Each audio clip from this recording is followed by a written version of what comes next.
This is Steve Zeltzer with WorkWeek, and I'm speaking with a worker, Chris Small. He organized an action at Amazon and to defend the health and safety conditions of the workers. And then he sent a letter to Jeff Bezos saying, and to Mr. Bezos, my message is simple. I don't give a damn about your power. You think you're powerful. We're the ones that have the power. Without us working, what are you going to do? You'll have no money. We have the power. We make money for you. Never forget that. And joining us on WorkWeek is Chris Small. Welcome to WorkWeek, Chris. Thank you for having me. So, Chris, why don't you talk about how you got started at Amazon, what your expectations were, and what happened to you and led you to organize a walkout with your fellow workers? Sure.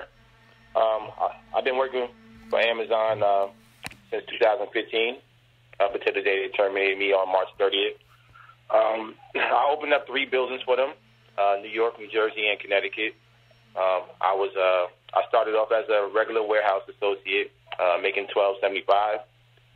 Worked my tail off for about 7 months, and I was promoted up to a process assistant, which is a supervisor, or AKA assistant manager.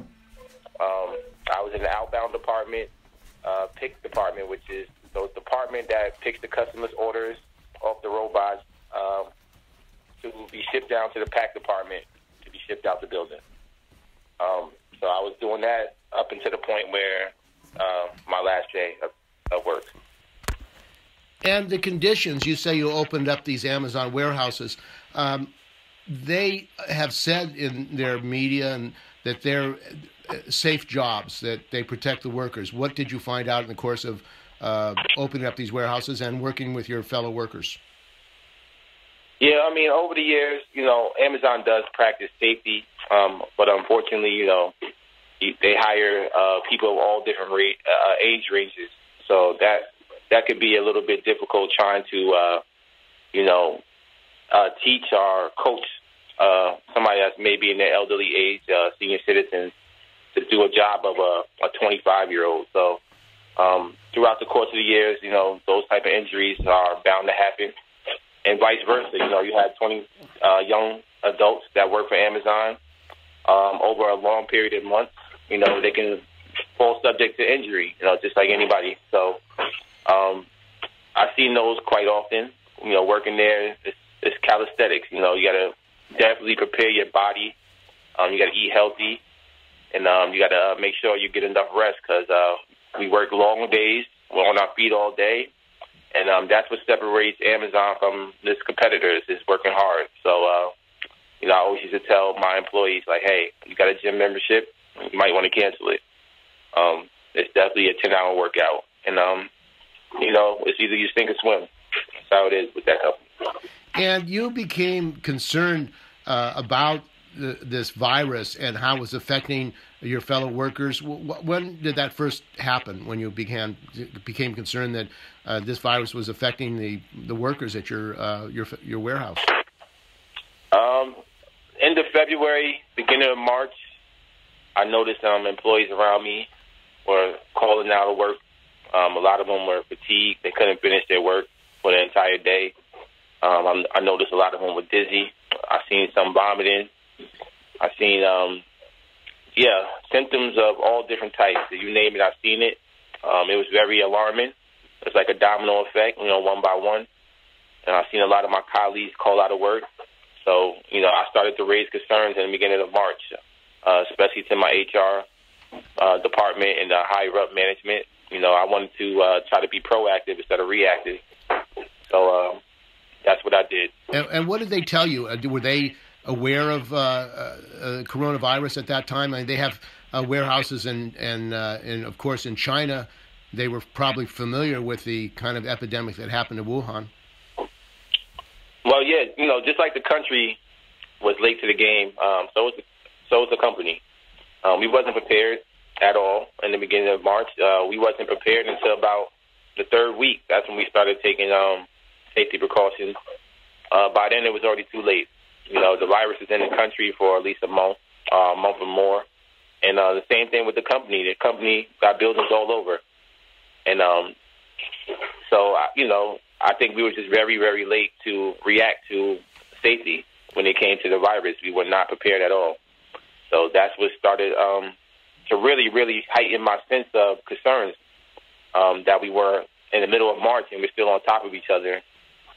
As you know, these buildings hold thousands of employees. So Staten Island being a very large building in the tri-state, probably one of the largest, there's 5,000 employees that come in and out that building. So that was a major concern for me, and that's what made me start taking my stance and start mobilizing further actions. And do they have a health and safety director for every warehouse that they have? A safety director? No, not to my knowledge. No, we have a local on-site medical team, medical department, but they're not really prepared for pandemics or prepared for, outbreaks like this. They have some medical training, but as far as directors, no. And what did the medical department say when you contacted them? Well, that's the thing, everybody was just nonchalant about it. There was no real sense of urgency because, like I said, at the beginning of March, we didn't have any confirmed cases. We didn't get our first confirmed case until March 24th. That was my first day back to work, and that was my last day working for Amazon as well, because I was trying to be precautious, and they didn't take it serious. So, that right there forced me to do what I had to do, and that was stop working for Amazon and try working for the people. And by working for the people, what does that mean? What for you? What does that mean, working for the people? These people are my extended family. I spend 40, 50 hours a week. I hang out with them outside of work. They come to my house. I go to their house. What I meant by that is I went home and I was working behind the scenes. I sent out letters to the CDC, the health department, the State Department, the government. I made phone calls to the local police department. I made complaints with the OSHA. I did everything in my power. I tried to get the media. And not only that entire week, the week of the 24th, I came to the building every single day, and I sat in that building for 8 hours a day, telling people the truth that management wasn't doing. Management wanted to, keep it a secret about who tested positive, and I went to the building every single day off the clock, and I sat in the break room, and I told as many employees as I could the truth. And we marched into the general manager's office every morning around 9 o'clock, interrupting his meetings to voice our concerns. And I did it Wednesday, Thursday, Friday, Saturday, up to the day they quarantined me. And the workers, your fellow workers, they were afraid themselves that they would get the disease and the virus, and they and their families would be harmed by this. So they were probably terrified of what was going to happen to them potentially. Absolutely. They were very concerned. They're still concerned to this day. I still get these texts and emails every single day. And it's very disheartening because these people are unpaid. They're being forced to stay home unpaid by the company because the company's not offering any type of sick time pay or hazard pay. So none of these people are paid, and these people have underlying health conditions. Some women have infant babies at home. Some of them are young adults, and their parents are telling them not to go to work. So these are all the things that, the company has failed to, take notice of, and they failed to take care of their employees. Now, when you contacted OSHA, OSHA is an agency which is supposed to be protecting workers on the job. What was the response of OSHA? And was it in New York? Is that state-run by the state government?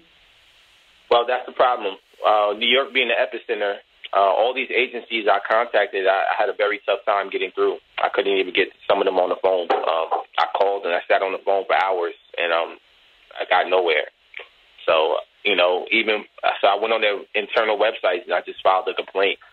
Some of them still haven't responded to me yet. So, that tells you right there that they're dealing with a lot, and I understand that. I don't want to put any blame on them because we are the epicenter. People are dying in New York every 15 minutes.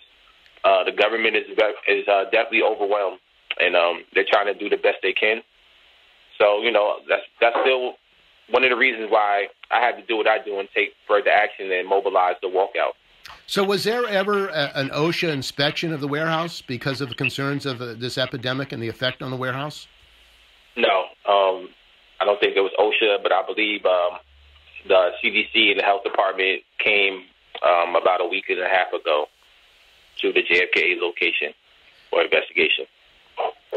And the effort to kind of smear you by Jeff Bezos and the owners of Amazon, talk about that, because they put out a statement, he's not smart or articulate. Is that what they're saying about you, Chris? Yeah, that's what they say. You know, I'm not going to stoop to their level. I already know. Now we all know who we working for, or worked for at least. You know, it's never going to be Amazon versus Chris Smalls. It's going to be Amazon versus the people. They got to answer to all of us. So, you know, they can try to narrow it down to me because I speak truth to power. And, you know, I'm not going to buy into that. You know, they're going to have to answer to everybody. And the situation of workers in this country, particularly African-American, Latino, poor workers, they feel that they have no choice. It's either work or starve, blood money. Why don't you talk about the situation that working people find themselves in this country when they believe they have to go to work even if they're going to get contaminated? Well, yeah, that's what I stated in some of my previous interviews. You know, this is blood money right now. You know, you got to think about the disrespect for the employees that have been there, like myself, over a number of years. You know, we worked and helped build that empire up, and we started off with lower wages, and now you're paying people off the streets, you know, $17 or whatever you have, $2 more than the normal wage, and then you're offering double time for overtime. So that's just it's kind of like a slap in the face, because, you know, we have people that had to work up to this wage, and then you're just offering it to people that don't even know the job yet. And that tells you right there, it's only about, you know, covering their demands, not really taking care of the employees that help build the empire up. So these CEOs, it's all about greed. You know, they're profiting off of human life. They're profiting off of this coronavirus. And, you know, we got to wake up. We got to make sure that our employees are taken care of first, especially those that help build the company up to where it's at. So they ignored that, and they still continue to ignore that, and they should be ashamed of themselves. And have unions contacted you, UFCW Teamsters? Have they said that they want to help you or help organize? What is your relationship with unions, and what have they done in relationship to organizing at Amazon? Well, we all know Amazon's anti-union. They try to shut it down. That's probably one of the reasons why they terminated me. But at the same time, yes, I've been speaking to unions from all over the world, not just in America, but all over the world, organizers. And I'm definitely in communication with them, and I'm trying to form a national coalition so this never happens again to us, especially the frontline workers. We don't want this to ever happen again. So. And I understand in Germany they are unionized, German Amazon. Yeah. Mm-hmm. Have you talked with them about what they were able to do and why they were able to organize in Germany, yet we can't seem to get organized here because of the actions of the people like Jeff Bezos? Well, yeah, that's the thing. You know, other countries are just different from America. You know, I can't really explain why, but all I know is that other countries are definitely more pro frontliners, and they're better with the healthcare system as well. You know, a lot of countries, they offer healthcare for everybody. So these are the things that our government has to look into as well. You know, with the help of the government, it will help unionize it a lot easier. So that's the reason why I'm taking this stance, and I'm trying to escalate it to the government. You know, with these senators that are backing me up, and the political people that's backing me up. You know, I want to have those conversations with them when I get the opportunity. And what do you think about a country like the United States, which has massive wealth, Bezos, the richest man in the world, many other multi-billionaires, particularly in New York, and yet people don't have health care? They're afraid to go to a doctor. What does that say to you about what we are living under? Yeah, well, that tells you that times have changed, you know, and this coronavirus was a gift and a curse at the same time. Unfortunately, we lost lives. Families are broken. This is definitely going to be remembered in history forever. but it also opened up a lot of eyes to, as far as like the capitalism that's really going on. And we can't allow that to happen. We can't allow people like billionaires to keep profiting off of the expense of human lives. So I hope the government takes notice, and Amazon is definitely the company that would definitely put it on notice because they have the most employees. They got, almost 600,000 employees nationwide, 800,000 worldwide. So a company with that many employees should be the first priority to be taken care of because, God forbid, we all become carriers of the COVID-19. And you said we have the power, that working people have the power. What does that mean? Because working people right now, a lot of them are intimidated, they're terrorized, they're afraid they're going to get the virus, yet you say that they have the power? We have the power. I already said, we don't go to work. You're not going to see Jeff Bezos packing his own customer orders out. So we got the power. We got to realize that. We are the power. And if your company, wherever you are, wherever you work for, not just Amazon, if they're not protecting you and they're not treating you right, take the power back. What I mean by that, take a stance, mobilize what you got to mobilize. If you got to walk out, you got to strike to get recognition, then by all means, do just that. And we're coming up on May Day. President Trump wants everybody to go back to work on May Day. Do you think working people in this country should take some action on May Day? If we're not prepared to work, then I do not risk. That's my name. My main focus is to preserve human lives. And if we're not ready to do it by May Day, we're not ready. But as far as mobilizing as an organization or a coalition, we can absolutely do that. There's no problem with doing that at all. There's multiple ways we could do it. We could do it online or we could do it physically, just within the safety guidelines. I have no problem with mobilizing. And when you talk with workers around the world from Amazon, it seems like this is not just an American issue, it's a global issue of working people worldwide. Is that what you believe? Absolutely. It is. This virus has no remorse. And these type of buildings, when you're doing this type of operations, it's very easy to contract this virus. And this virus lives on cardboard, metal, and plastic. All these things are in Amazon facilities. So we all have one common goal right now, and that's just to be safe and protected. Okay, well, I want to thank you, Chris, for joining us. This is Steve Zeltzer with WorkWeek, and we've been talking with Chris Small, who, because he was concerned about protecting himself and other workers, organized and educated and took action by a walkout, which he helped organize. So thanks for joining us on WorkWeek, Chris. Anytime.